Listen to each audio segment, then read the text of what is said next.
안녕하십니까.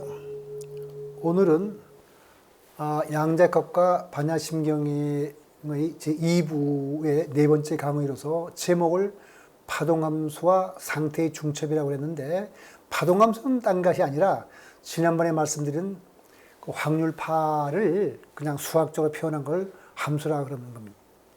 부르는 거고요. 상태의 중첩이라는 건 뭐냐면은 우리가 전기 스위치가 꺼져 있는 것이 하나의 상태고 켜져 있는 것도 하나의 상태입니다. 그러니까 그 둘이 함께 겹쳐 있는 걸 말하는 겁니다. 그러니까 전기 스위치가 꺼져 있으면서 동시에 켜져 있기도 하는가. 그렇게 할 수 있다는 것이 상태의 중첩입니다. 자, 먼저 우리가 모든 물리적 개념은 측정할 수 있는 물리학으로 나타날 수 있어야 한다는 걸 말씀드리고자 합니다. 바로 이 점이 과학의 특히 물리학의 특징인 겁니다. 그러니까 사랑과 기쁨은 훌륭한 개념이지만 측정할 수가 없고 수치로 나타낼 수 없기 때문에 그건 과학적 개념이라고 그러지 않아요. 그래서 현대 과학은 아직까지는 온중 생만 그 정량적으로 기술할 수 있습니다. 뭐 앞으로는 어떻게 될지 모르겠습니다만은. 그러니까 두뇌 사진을 찍으면 어느 정도 심내 상태를 알 수 있는 증거가 있긴 하지만 그 증거를 의심하게 많은 증거도 많거든요. 그런데 물리량을 나타내는 수를 어떤 거냐면은 반드시 실수예요. 우리가 실수라는 것은 우리 알잖아요. 그죠? 1, 2, 3, 4, 1.5 이런 거. 그러니까 이런 존재를 나타내는 것으로 제 몸무게가 얼마냐. 뭐 비밀이 아니니까 말씀드리죠. 뭐 72kg. 이렇게 말하면 이게 실수인데, 허수라는 게 있죠. 제곱을 하면 마이너스이 되는 거. 그 허수로 나타내지 않을 거거든요. 그러니까 실수와 허수를 섞어 놓은 거, A 플러스 BI와 같은 것이 복소수인데, 그러니까 물리량을 나타내는 수는 실수이지 복소수가 아닐 겁니다. 우리가 아는 한. 그래서 파동함수와 물리적 정보라면 양자역학의 파동함수는 슈레딩거 방정식 해로서 확률파를 수학적으로 표현한 겁니다. 그러니까 양자역학의 파동함수는, 왜냐하면 그 입자에 관한 모든 정보를 다 갖고 있는, 그것만 알면 다 아는 거니까 모든 물리적인 정보를 갖고 있다고 우리가 봐야 되고, 근데 수학적으로 표현하면 복소수로 나타나게 됩니다. 근데 아까 뭐라 그랬나요? 우리가 경험 세계에서 우리가 아는 한 모든 물리적인 실수잖아요. 복소수로 나타난다는 말은 추상적인 개념이기 때문에 이건 존재한다 할 수도 없고 존재하지 않는다 할 수도 없는 존재, 비존재에 대한 통상적인 관념을 깨트리는 개념이라고 밖에 말할 수 없네요. 파동함수는. 파동함수와 측정을 놓고 보면, 파동함수는 우리가 고려하는 물리계가 결정되면 슈레딩거 방정식을 풀어서 딱 구할 수 있어요. 근데 지금 그렇게 해서 파동함수를 구하라 그러면 여러분들이 양자가 어렵다 그럴 거잖아요. 그래서 제가 약속드리기를 어렵지 않게 그냥 현상만 말씀드린 데 했으니까, 역시 파동함수도 어떻게 만드는지 그 현상만 보여드릴게요. 우선 측정을 통해서 한번 우리가 파동함수를 구성해 보도록 하죠. 그러면 측정이라는 것은 어떤 조건이 필요한데, 측정 전후를 통해서 측정값이 변하지 않아야 돼요. 제가 여기서 어떤 길이를 재는데, 측정 전에는 여기에 1m 했다가 측정을 하는 순간 쫄아들어서 80이 됐어요. 측정하고 나니까 다시 1m 되면 그 측정 믿을 수 없잖아요. 측정하기 전이나 측정 후나 변하지 않아야 되거든요. 그래서 예를 들어서 출석을 부를 때 호명 전후에 학생 수의 변동이 있으면 안 되죠. 옛날 60년 초에 제가 대학교 다닐 때는 데모를 하느라고 학생들이 공부하는 버릇이 많이 들어가지고 학생들이 밖에 있다가 공부하기 싫으니까 똑게 불어서 선생님 출석 부르나 안 부르나 보고 있다가 부르면 들어가서 앉아요. 그러면 선생님 출석을 쫙 부르거든요. 100명, 뭐 저 다닐 때는 100명이 아니라 30명이니까 30명 왔다고 딱 출석부 기록했어요. 그러면 부르고 나니까 학생이 5명쯤 도망쳤어요. 그러면 30명이 출석했다는 측정 추는 의미가 없잖아요. 그렇기 때문에 여기서 측정 조건이라는 것은 출석을 부르기 전이나 부르는 중간이나 부르는 후에나 학생 수의 변동이 없어야 된다는 것이 측정의 조건이라고 하는데 이거 어려운가요? 파동함수를 그렇게 구성할 겁니다. 어렵지 않잖아요. 그죠? 그건 여러분 동의할 거죠. 그럼 그걸 기호로 나타내면 이렇게 되죠. 상태. 상태란 말은 저기 쓴 데죠. 학생들의 출석 상태를 말한다고. 그 측정은 뭐냐면 출석을 부르는 선생의 행위를 말하는 겁니다. 그러니까 상태에 대고 출석을 부르는 행위를 가했어요. 그런 다음에 출석을 불렀으니까 측정 값을 얻어야 되죠. 그 값을 우리가 고유값이라고 부르는데 출석한 학생 수가 되고 그 상태는 변하지 않아야 되거든요. 자, 요 조건 어때요? 어려운가요? 어렵지 않죠. 물론 물리학자들은 이런 것을 방정식 풀어서 요 상태를 구해내고 측정값을 구해내지만 여러분들은 지금 어렵지 않잖아요. 그죠? 이렇게 하는 거예요. 이렇게 하면 이제 상태가 결정된 거예요. 그래서 인간이 경험하는 세계, 실제 세계에 영원히 그 상태를 유지하는 고유 상태라는 건 없어요. 그러니까 빨리 변하는 것과 천천히 변하는 것 차이는 있지만 모든 것이 변하기 마련이가 돼요. 그렇지만 측정하는 시간 동안 잠정적으로 그 측정하는 동안은 그 상태가 변하지 않으면 우리가 일단 고유 상태라고 가정하고서 이제 이 사물을 기술하는 거죠. 그래서 세상에 고유 상태는 없지만 사람은 어떤 특정한 상태를 경험하고 사물을 규정하기를 사물은 이러이러한 상태에 있고 저 사물은 저런 상태에 있다고 말을 합니다. 그것이 사람의 사물 인식 방식이거든요. 그 인식 방식에 맞춰서 지금 파동함수를 구성하는 지금 준비를 하는 거예요.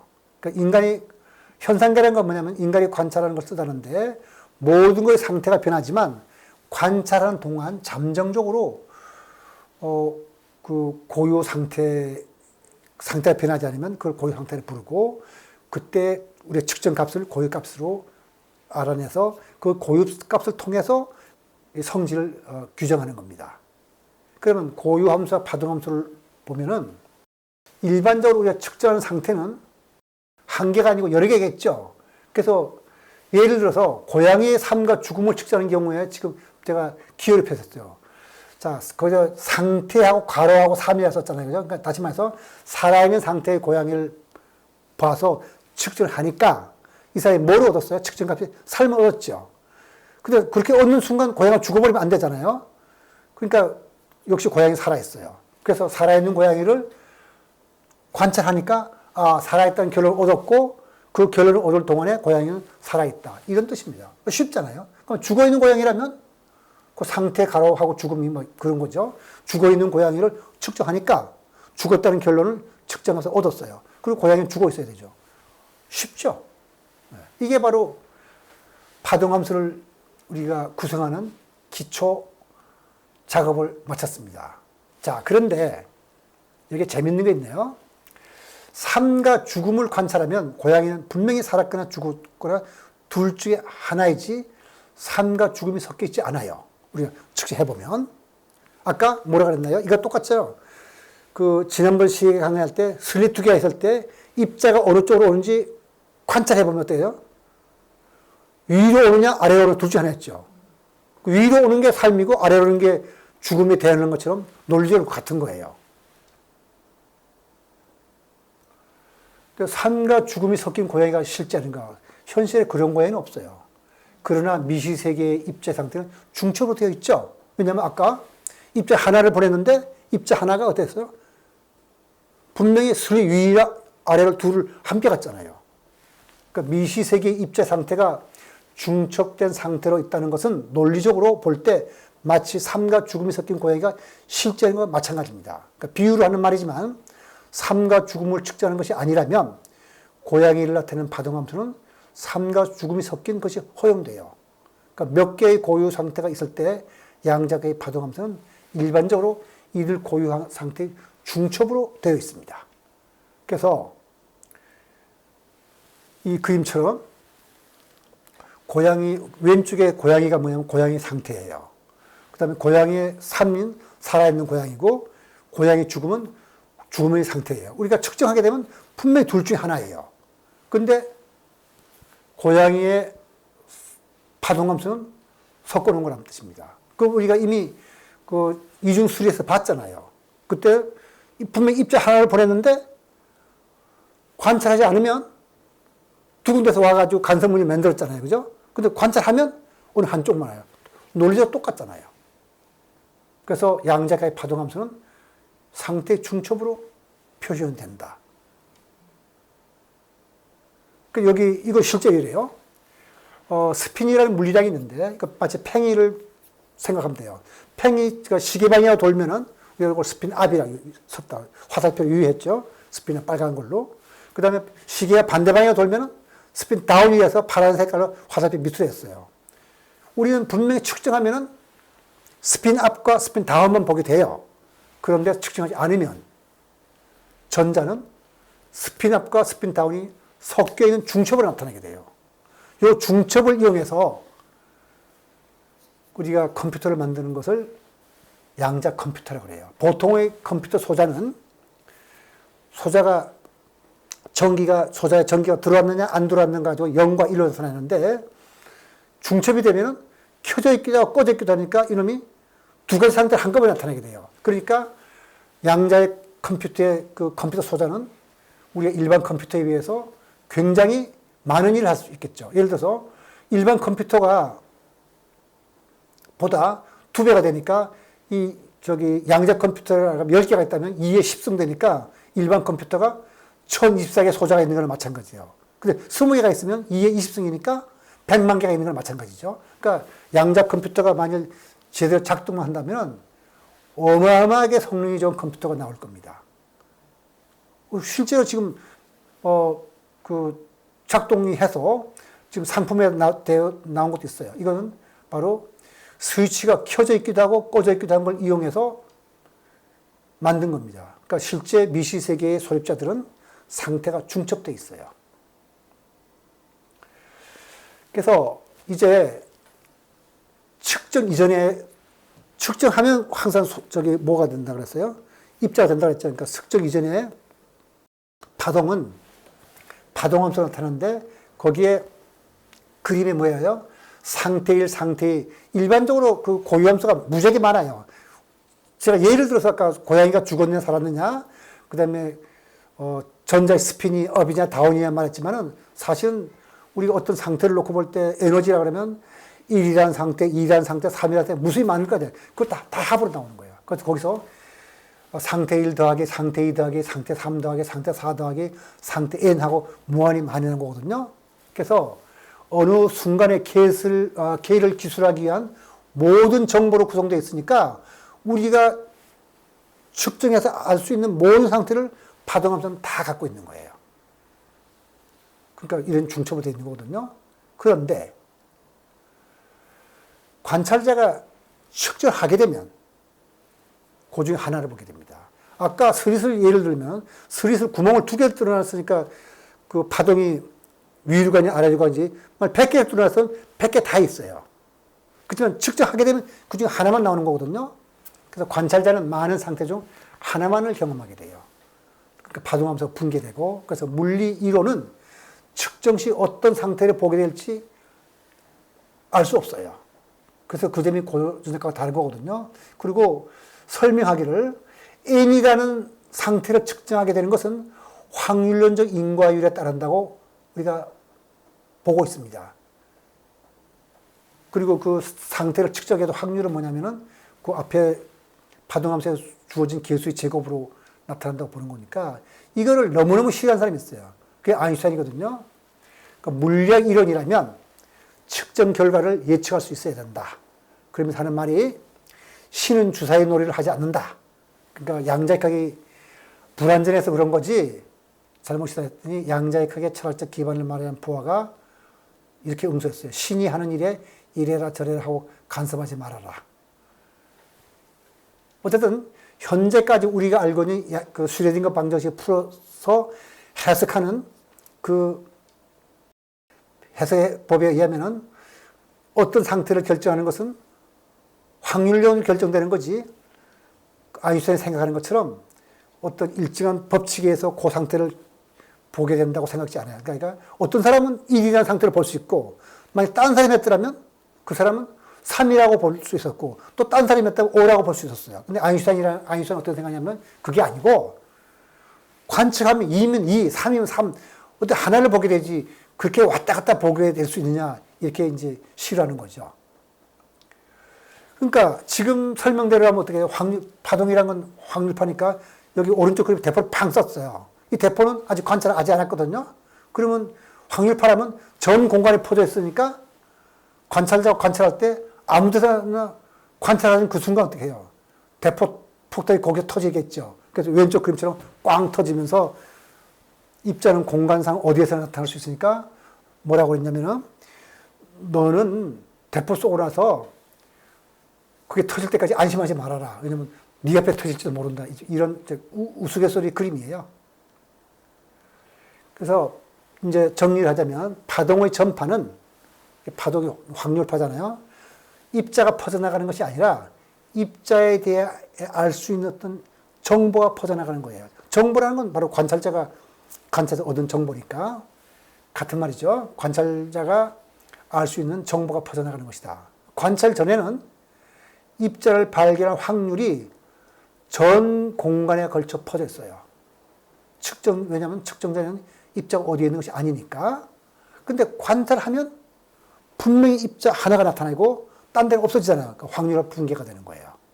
그러니까 입자를 관찰하는 순간 관찰된 입자가 발견된 그 장소에서는 입자가 존재할 확률이 1이 되고 나머지 공간에서는 입자가 존재할 확률이 0이 됩니다.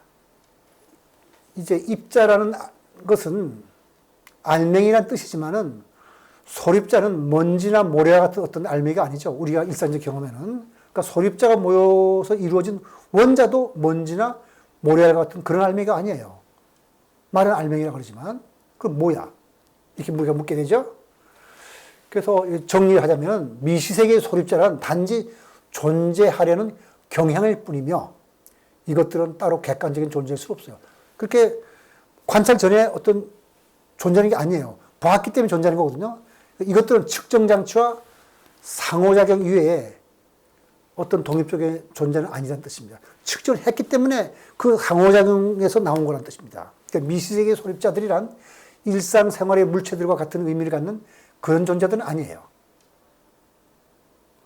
미시세계의 애매하고 불확실한 세계는 관찰자가 관찰을 행할 때만 구체적인 실체를 갖는 거거든요.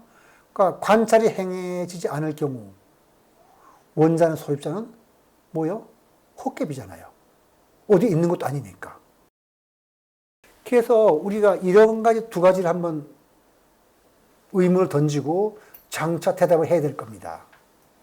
첫째, 거시세계는 미시세계의 소립자들이 모여서 만든 것이죠.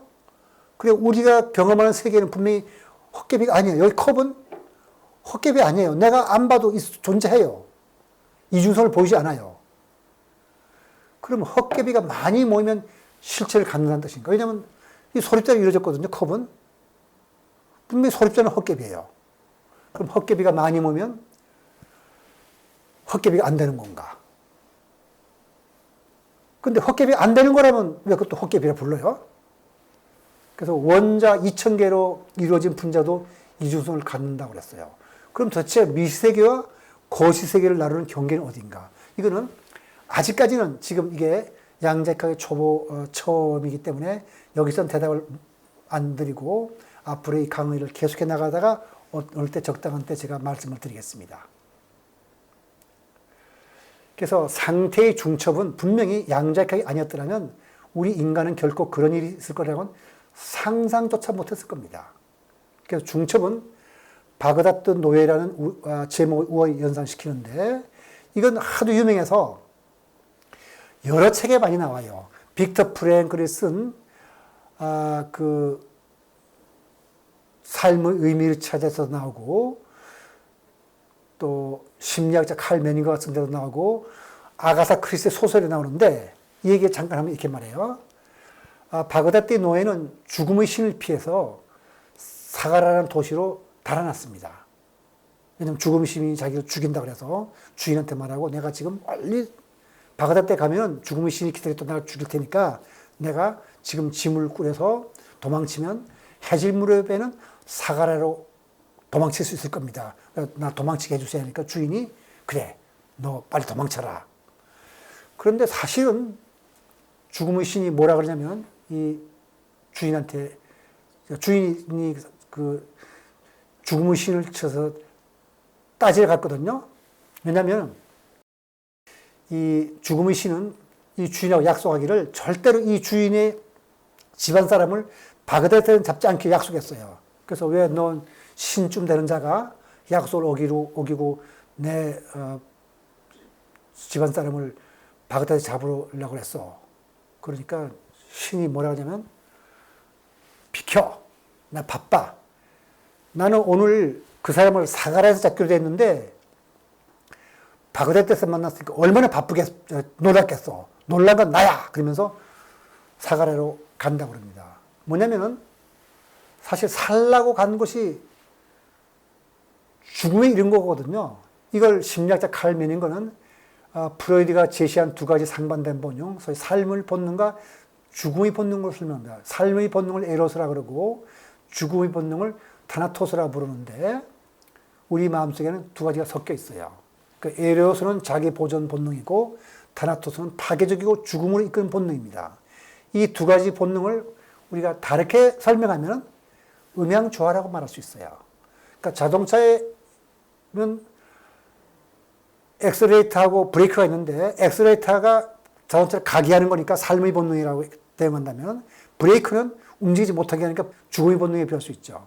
그러니까 우리를 상반되는 길로 이끄는 이 두 가지 본능이 서로 조화를 이룰 때 건강하고 건전한 삶을 살아요. 둘 중에 어떤 하나가 더 강해지면 못 살아요. 그러니까 삶의 본능만 있으면 일체 욕망에 끌려 분별 없이 충동적인 행동을 하게 되고 죽음의 본능만 있으면 파괴적이고 죽음에 이르게 될 겁니다. 그래서 바로 음양의 조화, 알맞게 적절한 거.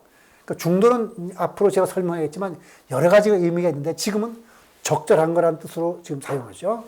이것이 중도의 이치이자 공의 이치인데 사람이 역경에 처해 어려움이 있고 하는 일이 뜻대로 되지 않을 때도 있게 마련이야. 살다 보면. 이럴 때는 재행무상의 이치를 믿고 기회가 올 때를 대비하여 노력하고 실력을 길러야 되죠. 그럴 때 올 테니까 반드시 음과 양이 두 가지 조화를 이루어졌기 때문에 그러니까 재행무상이라 하면 우리가 덧없다거나 허무함을 연상하는데 이것은 재행무상 이치를 바르게 이해한 것이 아닙니다. 재행무상은 모든 것이 변한다는 뜻으로 역경이나 고통도 변하게 돼서 기회가 온다는 뜻이에요. 그래서 이때는 재행무상을 음양조화 같은 뜻으로 해석해도 무방해요. 역으로 상황이 좋을 때도 마찬가지입니다. 어려움이 올 때를 대비해서 저축을 하고 남에게 덕을 베풀면서 살아야 됩니다. 좋을 때가 오더라도 반드시 또 때가 되면은 나쁠 때가 오기 때문에 내가 거기에 대한 준비를 하라는 뜻이죠. 그러니까 부처님은 팔정도가 중도라고 했는데 그 가르침을 요약하면 성공을 하고 성취를 해도 오만하거나 자만하지 않고 역경에 처해서도 절망하거나 불만을 참지 않고 비굴하지 않고 지금 현재 여기서 최선을 다하는 거. 이것이 바로 부처님이 팔정도에서 가르치는 중도의 삶입니다. 그래서 불교에서 말하는 공과 중도 이치를 체득하지는 못할지라도 양자의 각을 통해 우리는 중첩과 이중서의 의미를 이해하고 이것을 통해 공과 중도의 의미를 짐작할 수 있습니다. 여기서 우리는 팔정도가 가르치는 중도의 삶을 이해할 수 있고 이것을 통해서 조견, 오온, 개공, 도일체, 고아의 의미를 짐작할 수 있을 겁니다. 자, 그 다음 강의에서는 입자 파동의 이중성이 말해주는 또 다른 내용을 살펴볼 것인데 그것은 진리의 반대는 무언가에 대한 고찰입니다. 그리고 이것들이 반야신경이 말하는 고의 문제와 어떻게 연결되는지에 관한 문제인데 그걸 살펴보도록 하겠습니다. 오늘 강의는 여기서 마치도록 하겠습니다.